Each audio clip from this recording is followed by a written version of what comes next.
Hey guys, this is Project Cherry. I'm just saying that because of the truck being red, so please no rude comments, whatever. But this is how to replace a starter on the 2001 Ford Ranger and ordering parts from online ordering. First of all, you gotta make sure, or you gotta pull out the old starter from your vehicle so you can actually look up and see how many holes it has, how many gears it has, and the whole thing overall. Because you see, this is what I ordered, and it's way different compared to what the website was describing me. Supposedly this fits 2001 Ford Ranger, two-wheel drive XLT, but on the picture that I'm gonna post, you could tell that it is nowhere close to be for it to be close the same. First of all, the old starter are screw-ins, and you see these are sliding pins or sliding bolts, so there was no way I could have put that in there.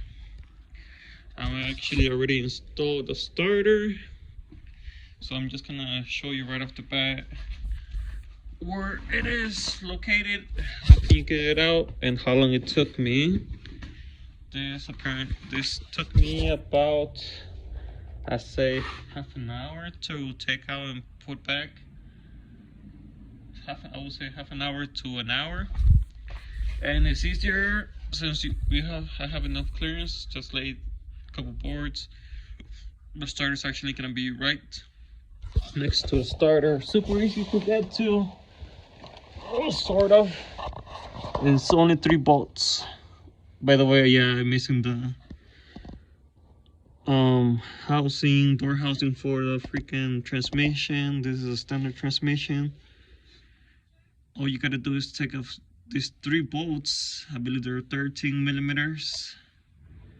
Use an extension for support and leverage, and 2 cables. A small cable you can't go wrong with, and which is a 10 millimeter, and I believe it's a negative cable, which is also a 13. I use a ratcheting ratchet for that to make it easier, but it's super easy to reach. It's gonna be right here, 3 bolts, and as you can see, the one I ordered from online. Well, let me show you actually now that I'm down here. That's why I ordered the lower ball joints. These things are popped, they're dry. Those are considered bad. So in the process of restoring this old truck, I'm gonna order piece by piece by piece until I get her running back up again. Actually, she was previously running, just that it was time for maintenance. It's been 14 years since the last, I would say, the last parts or the last maintenance we have done, or the last whatever it needed. You see, the old starter had 3 bolts. The thing only has 2, and I mean, I'd rather put in the right one and not risking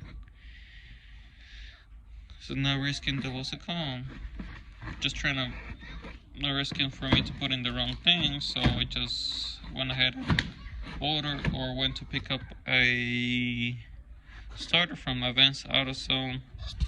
A rebuild goes for about $96 to $97 depending on your location, commercial account, or whatever's.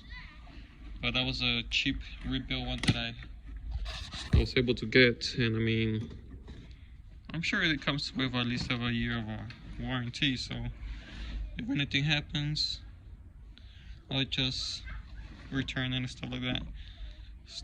With this case, it's not like they sent me the wrong item. They probably just sent me the wrong item for the vehicle make and model. I mean, yeah, I should have made sure all the small details, like there were screen bolts, it had 3 holes and shit like that. I mean, stuff like that. But it is what it is. The next step is finishing painting those side mirrors, restoring the paint, doing the ball joints, and actually it's in the garage because it also needs a water pump gasket, which I'm planning to do out of silicone, gray silicone for water pumps.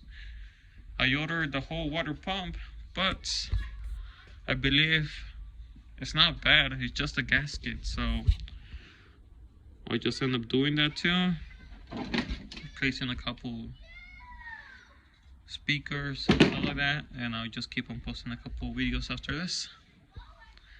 If you guys have any comments, any questions, let me know. I'll be more than happy to answer.